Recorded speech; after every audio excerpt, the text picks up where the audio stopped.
Oi, tudo bem? Eu sou o Fabrício Curvelo e dessa vez a gente vai continuar os nossos conhecimentos em programação Python, apresentando uma IDE. Eu já vinha falando há algumas aulas que a gente não programa naquela tela preta, né, o famoso ambiente terminal, também conhecido como console ou CMD. A gente não vive a vida profissional de programador, de desenvolvedor naquela tela, correto? Existem softwares profissionais que facilitam muito, que auxiliam muito o desenvolvimento, e a gente vai conhecer hoje o PyCharm. Antes disso, eu quero te apresentar o conceito de editor de código versus IDE. O PyCharm é uma IDE, mas vamos entender um pouquinho sobre tudo isso, tá? O ambiente de texto do console não é o ambiente ideal. Então, conforme... Opa, esbarrei aqui, volta. Então, conforme eu vim explicando, não é correto que você viva a vida profissional de desenvolvedor naquela tela preta que a gente estava no ambiente de texto puro. Aquilo ali serve para programar, mas tem muitas limitações e fazer um programa inteiro com várias e várias linhas de código por ali realmente está fora de cogitação, tá bom? Então a gente vai conhecer o seguinte, olha, é possível desenvolver códigos Python em diversas ferramentas. Conforme aconteceu já, nós já instalamos o Python no nosso computador.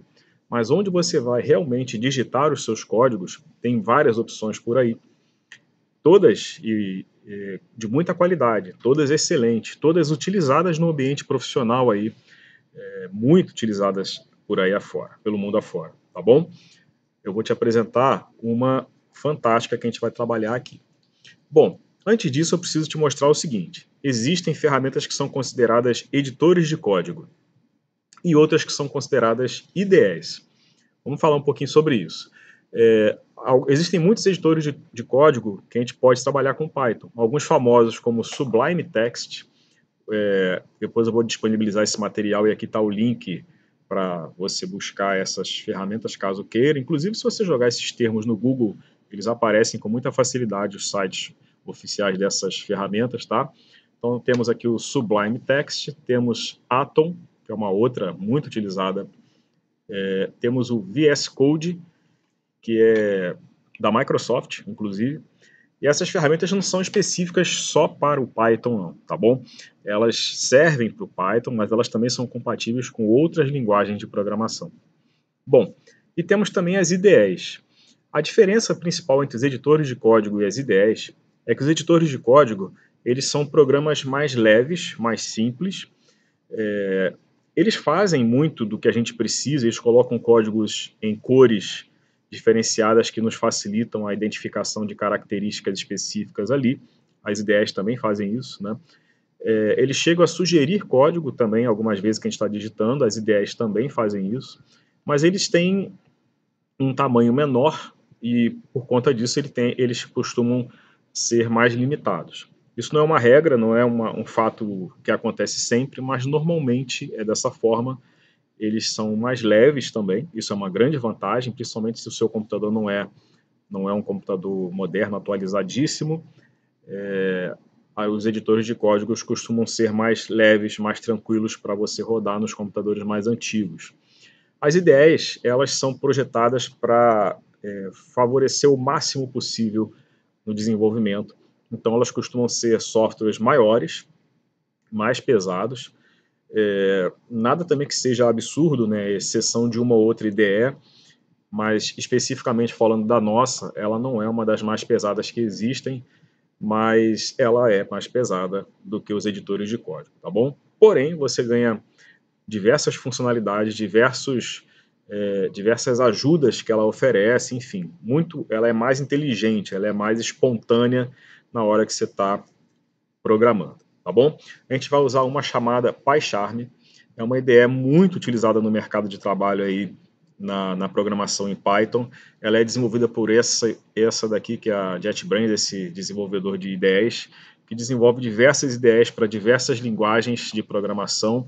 Algumas delas são as mais usadas nessas linguagens, tá? Em Python, o PyCharm está lá na frente como uma das mais utilizadas, tá bom?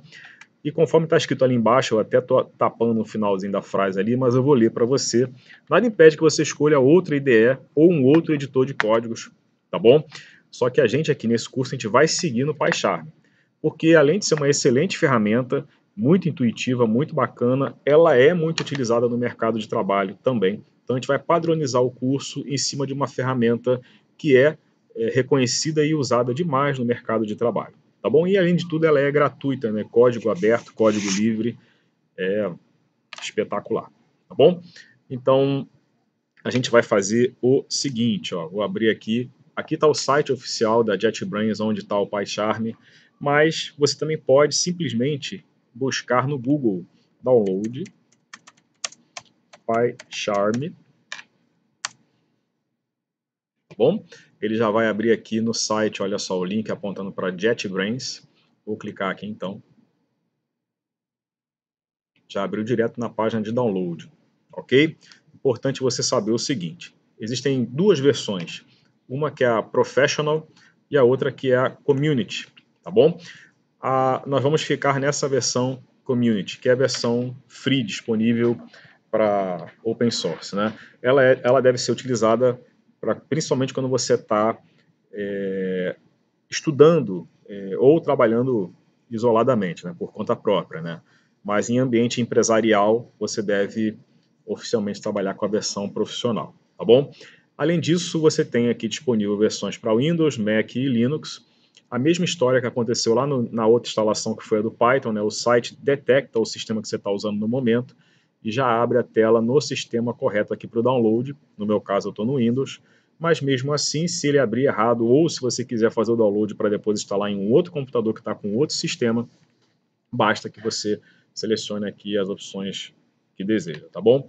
Além disso, olha, no caso aqui para o Windows, eu tenho, quando eu clico aqui em download, eu tenho a versão que está só como exe, executável, né? É a versão que provavelmente você vai fazer o download para computadores que têm processadores x86 ou x64, né? Falando melhor, corrigindo aqui, x64, 64 bits, os famosos processadores atuais da Intel ou da AMD, são esses que vão cair nesse download aqui.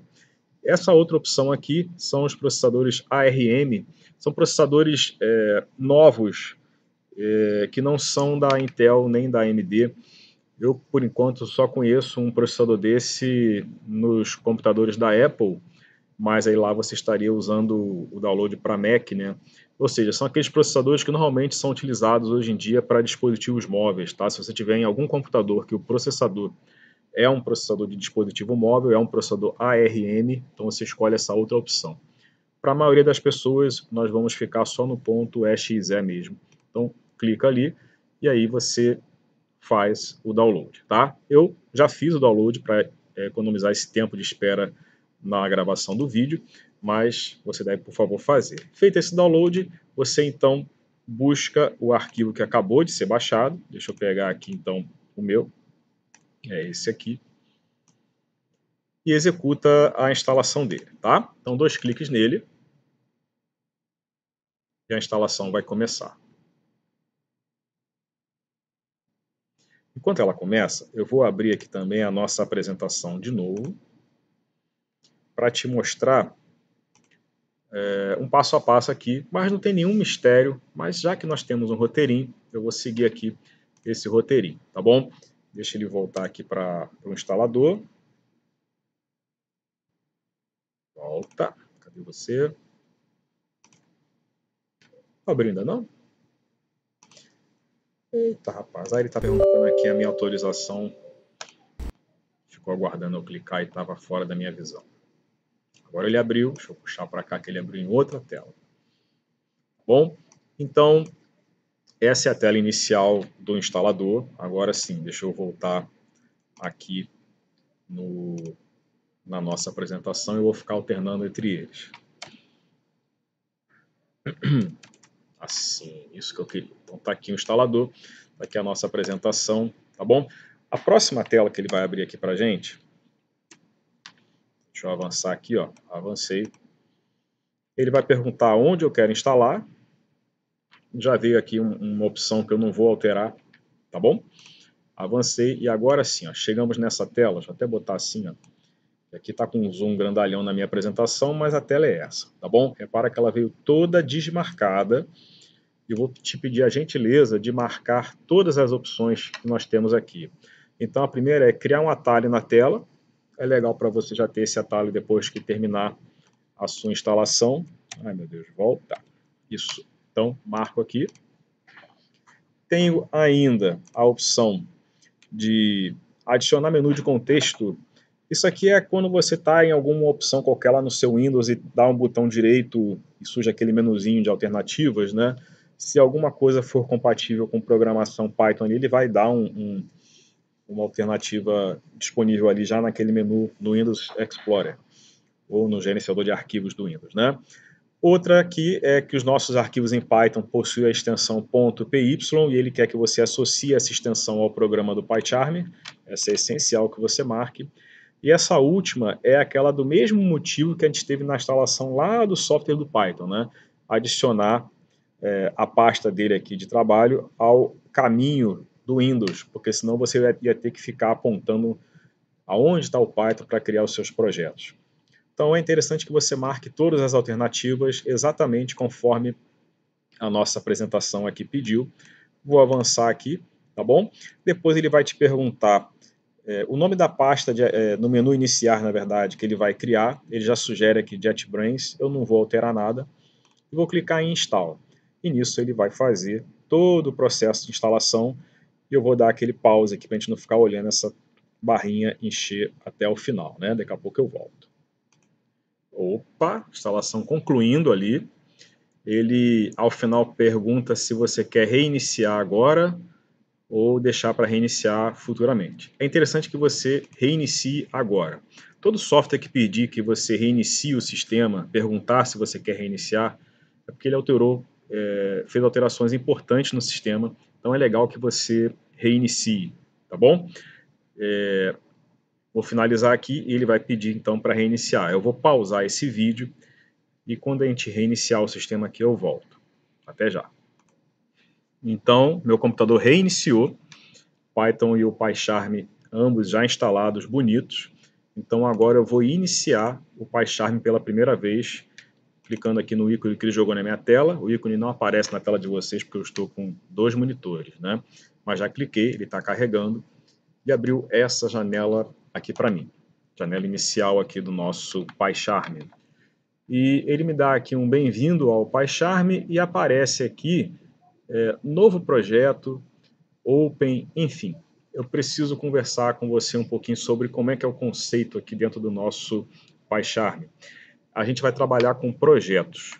Então, na vida profissional seria assim, você já é um desenvolvedor, resolveu fazer um software porque você teve uma ideia que acha que é uma boa ideia virar software, ou porque você está com uma encomenda de alguma empresa, de algum cliente, enfim. Então, vamos nessa do cliente. Você recebeu uma encomenda de um cliente, sei lá, é uma escola, e quer que você faça um sistema para essa escola. Isso é um projeto. Você vai criar um novo projeto só para esse sistema aí. Mas ao mesmo tempo você tem um projeto seu particular de uma ideia inovadora que você acha que vai revolucionar e tal, um outro projeto. Então a gente separa todas as atividades em projetos. Mas dentro de um projeto eu posso ter vários arquivos em Python? Claro, você vai ter vários arquivos, mas todos que estejam vinculados àquele projeto. Aqui, como nós estamos em curso, eu vou seguir a seguinte ideia. Para cada matéria que a gente entrar, cada conhecimento novo, eu vou criar um projeto e ali dentro desse projeto eu vou colocando diversos arquivos que compõem a ideia dessa matéria, desse conteúdo ali. Quando a gente mudar para uma outra matéria, um conteúdo diferenciado, então a gente vai ter um outro projeto para esse outro conteúdo e nisso a gente vai organizando o nosso material dessa forma, tá bom? Então, eu vou te apresentar aqui o slide que eu preparei para isso. Ele tem essa nossa tela, onde a gente vai criar, a gente vai executar, na verdade, o PyCharm e fazer um projeto, o nosso primeiro projeto aqui para ele, tá bom? Então, nessa primeira tela aqui nós temos o New Project, ele já estava ali aparecendo para a gente, deixa eu trazer de volta a telinha do meu PyCharm aqui, esse da parte daqui é um print, né, do meu material, a tela mesmo minha é essa que está menorzinha aqui. Então, eu vou clicar aqui em New Project, tá bom? E aqui ele vai perguntar algumas coisas. Deixa eu até mudar aqui para a gente ter um roteirinho.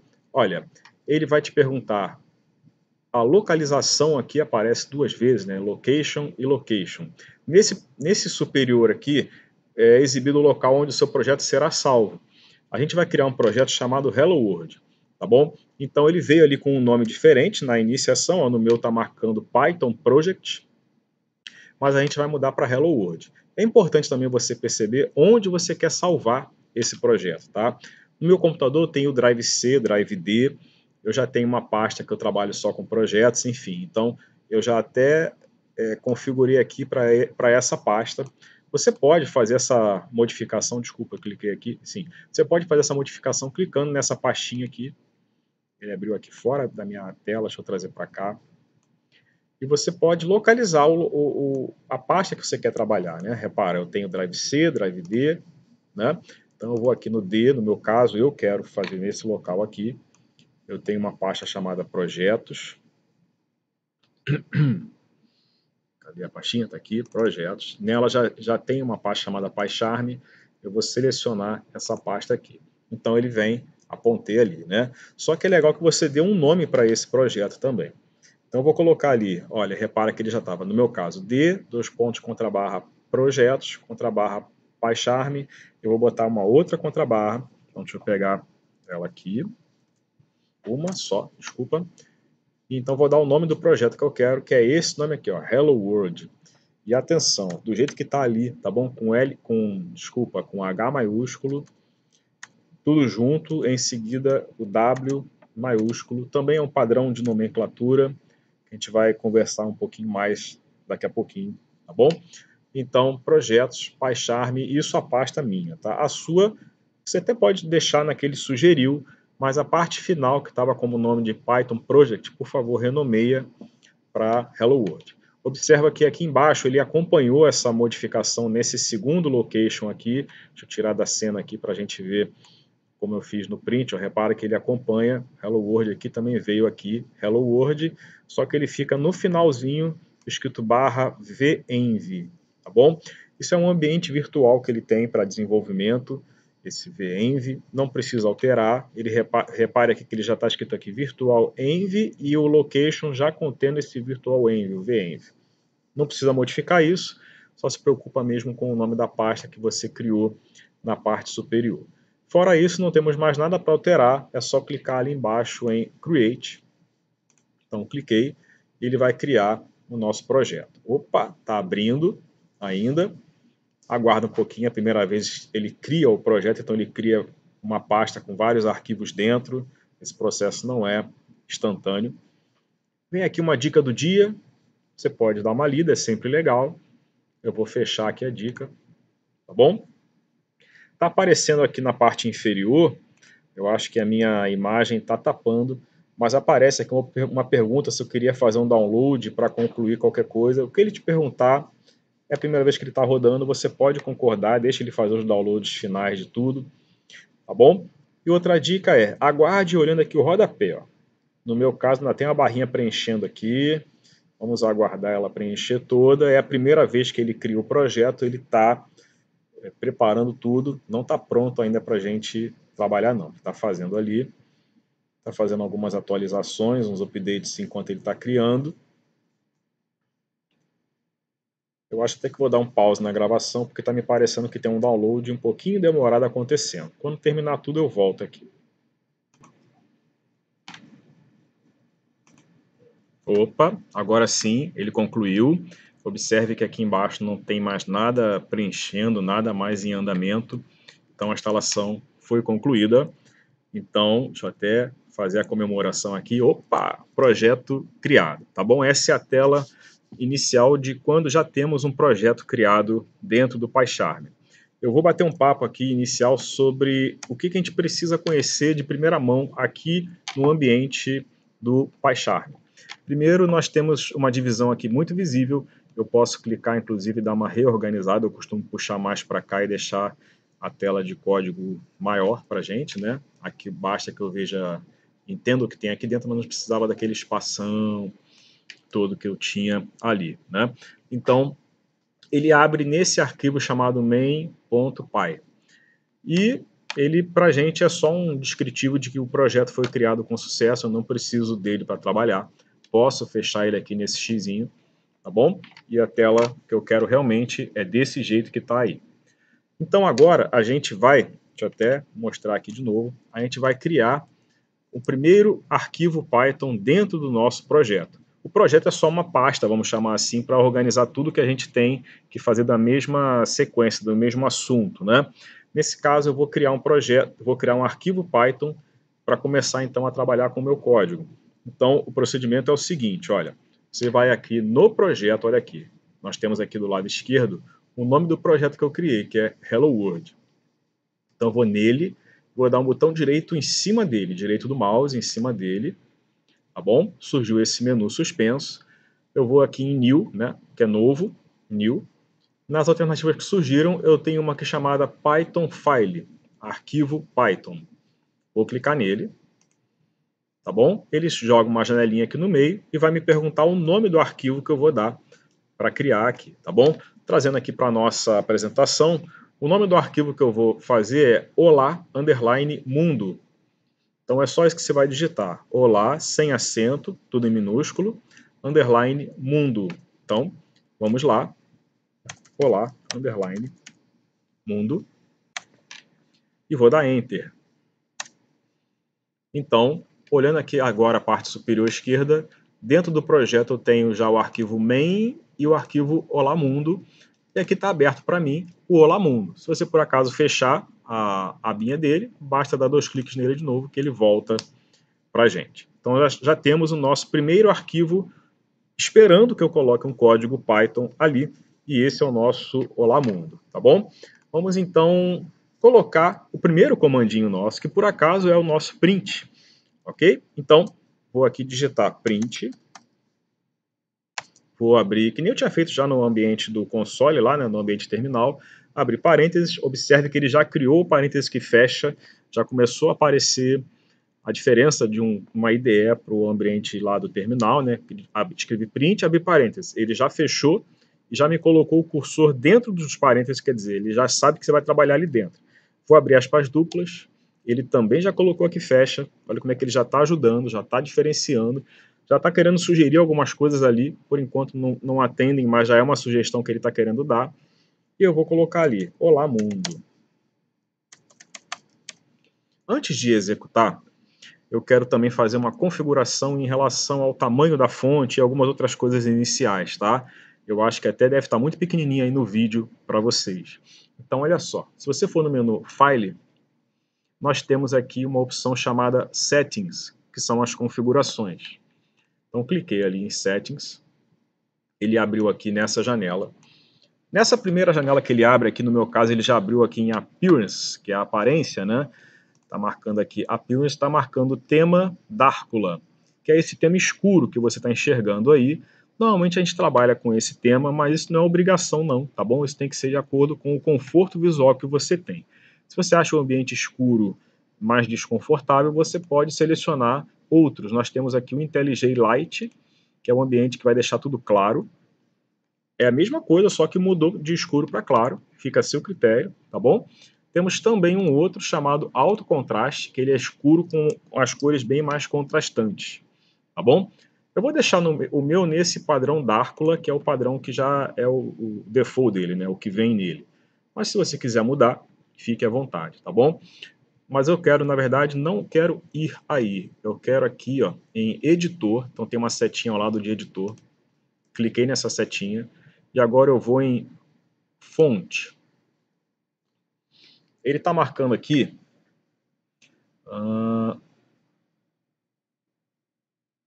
Só um minutinho. É isso mesmo. Ele está marcando aqui a fonte tamanho 18.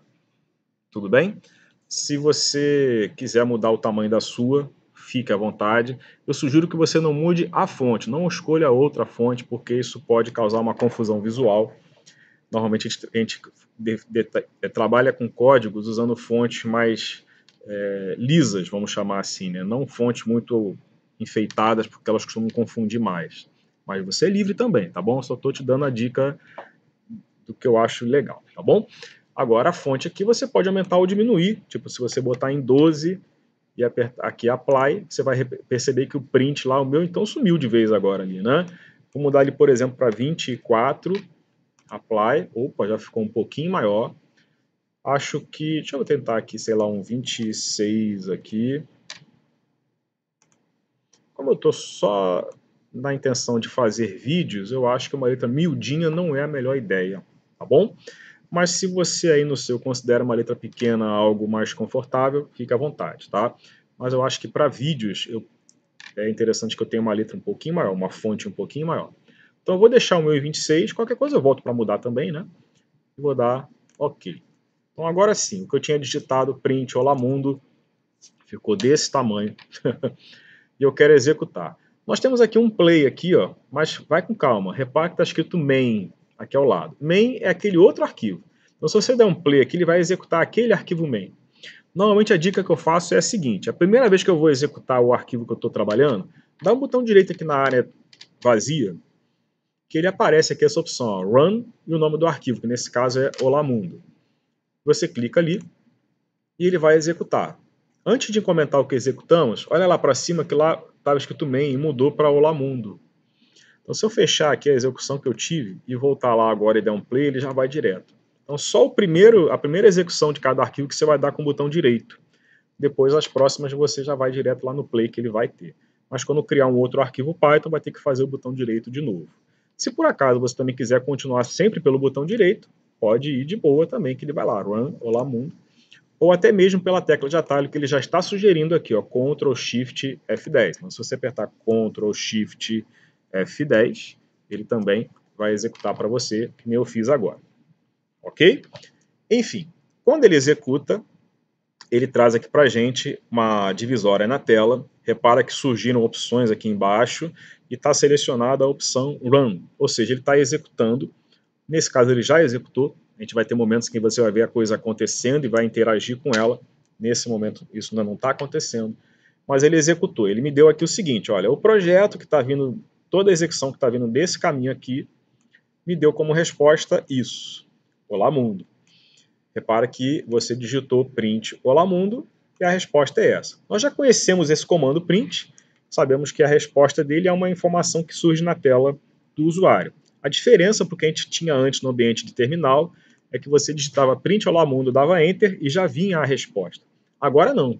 Você tem isso salvo, está guardado, você pode abrir quando você voltar, quando quiser no PyCharm, e executar novamente e você já vai ter a resposta. Essa resposta aqui, esse ambiente aqui de baixo, entenda que ele está simulando inicialmente o que seria o monitor do usuário, tá bom? Então, claro que o seu programa final completão para um usuário trabalhar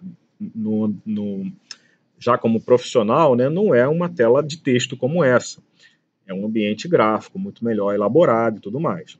Mas a nossa parte inicial aqui é simplesmente a lógica do código e a funcionalidade inicial dele.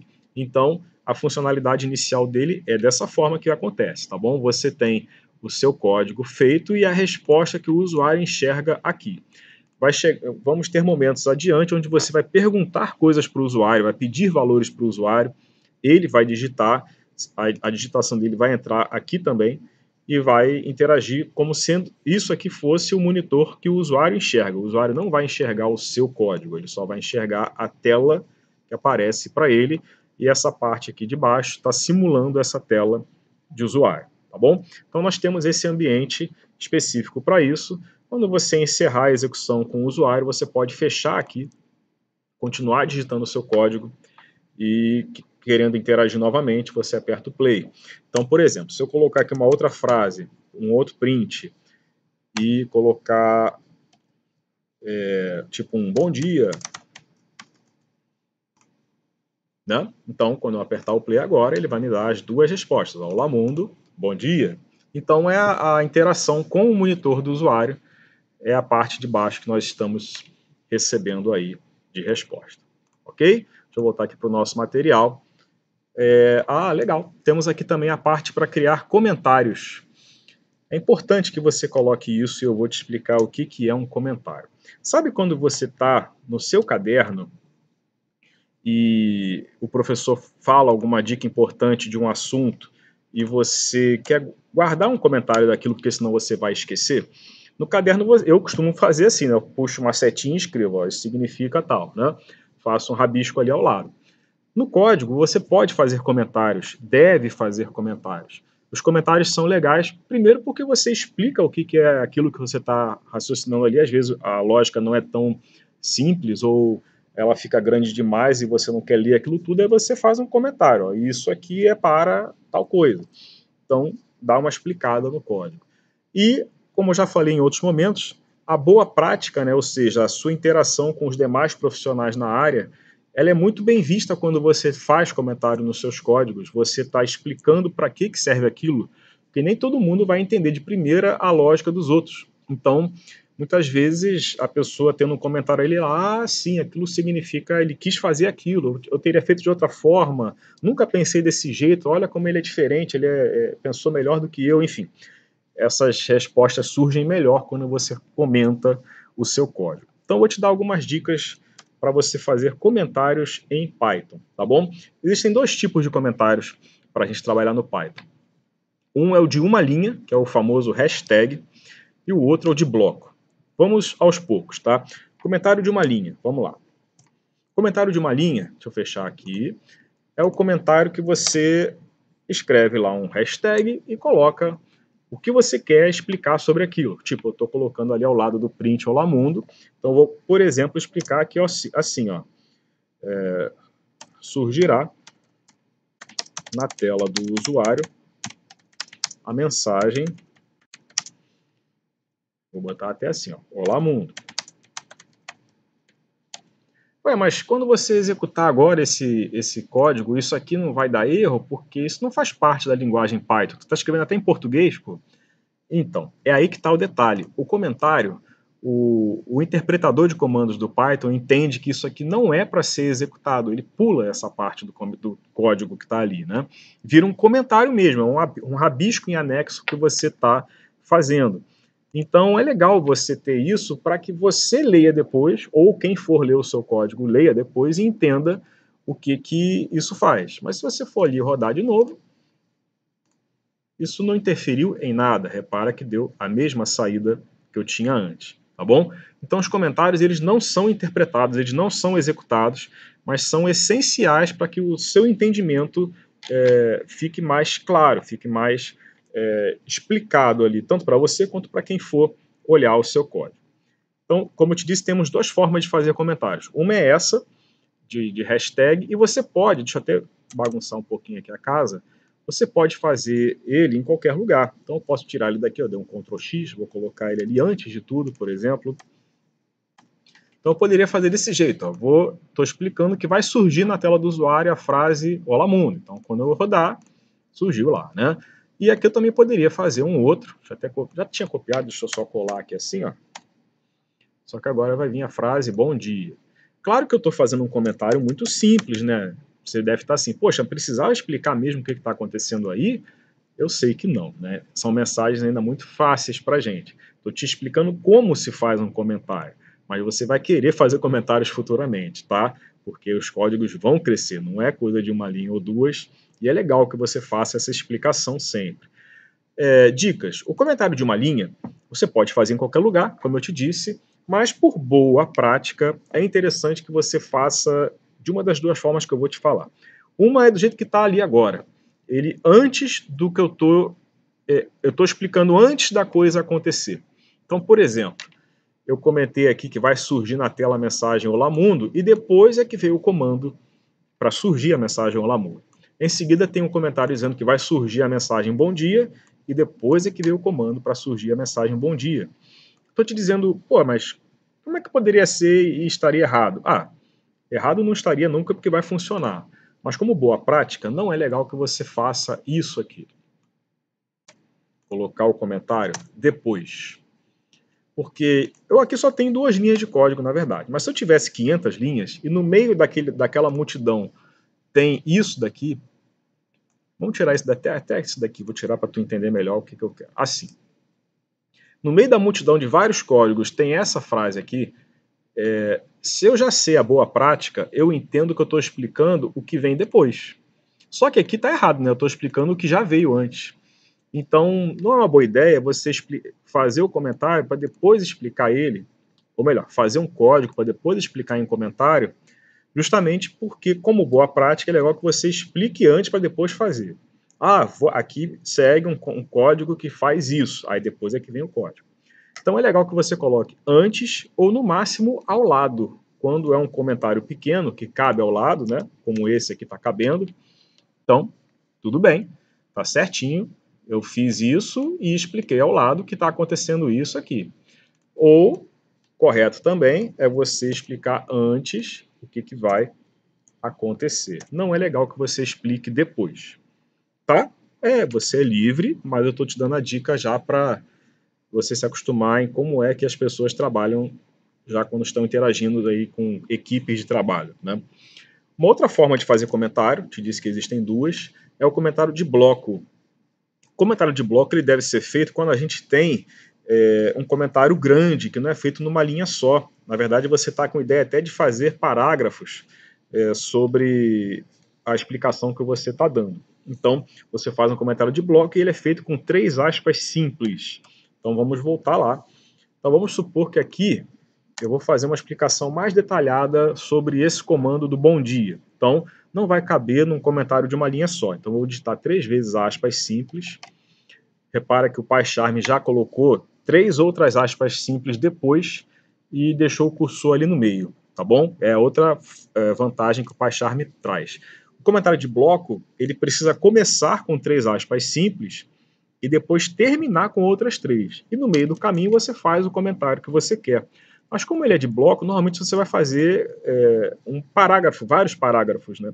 Então eu costumo fazer o seguinte, eu boto as 3 aspas simples, o cursor fica ali no meio como está, eu dou Enter. E aí ele joga dividindo 3 antes e 3 depois, dou mais um Enter e volto para a linha dali. E ali eu escrevo os parágrafos todos que eu quero. Vou fazer um comentário aqui bem forçado em parágrafos, porque não tem nem muito o que explicar do comando print, mas só para a gente ter ideia de como é que ficaria um comentário de bloco. Seria assim, olha. Este comando print serve para... Aí eu boto assim, 2 pontos, Enter. Repara que eu continuo dentro do bloco do comentário, né? Aí eu boto aqui, 1. Exibir informações na tela do usuário diretamente de strings, entre aspas, né? Que é o que aconteceu aqui, né? Bom dia, entre aspas, é o que eu estou explicando ali na opção 1. Também tem a opção 2, que a gente já viu antes, mas não vimos ainda aqui pelo PyCharm, que é exibir valores que estão salvos em variáveis. Então, olha só, eu estou fazendo um comentário, dando uma explicada bem mais detalhada em várias linhas. Eu poderia fazer várias vezes hashtag. Hashtag para escrever essa primeira linha, hashtag para a segunda, e assim vai. Conheço vários desenvolvedores que trabalham só no hashtag, esquecem que existe essa outra opção, tá bom? Eu estou te explicando que existem várias e várias maneiras, e essa é uma maneira de um comentário mais elaborado, né? Então, é o comentário de bloco. Você pode executar, vai ver que não muda nada, só apareceu olá mundo e bom dia, mas ficou salvo aqui a sua explicação para quando você voltar depois. E o que era o print mesmo? Ah, tá, o print é aquilo ali. Aí você tem a sua anotaçãozinha em dia. Bacana, né? Olha só. Comentário de bloco também é legal que você faça antes do assunto que está sendo comentado, que nem aconteceu aqui, né? Antes, esse era o comentário de linha, foi feito antes do assunto. Depois um comentário de bloco, que eu também fiz antes do próximo assunto. Como de bloco não dá para fazer ao lado, né? Você fica com a dica de que o comentário de bloco é sempre antes. E já o comentário de uma linha só pode ser antes ou pode ser ao lado. Tudo bem? Acho que por hoje tá bom nesse nosso vídeo. Deixa eu ver aqui se o nosso material tem mais alguma coisa para completar. E não, era justamente o final mesmo. Então, qualquer dúvida pode entrar em contato, mandar sua mensagem perguntando que a gente vai responder. Tudo bem? Até o nosso próximo vídeo. Um grande abraço para você.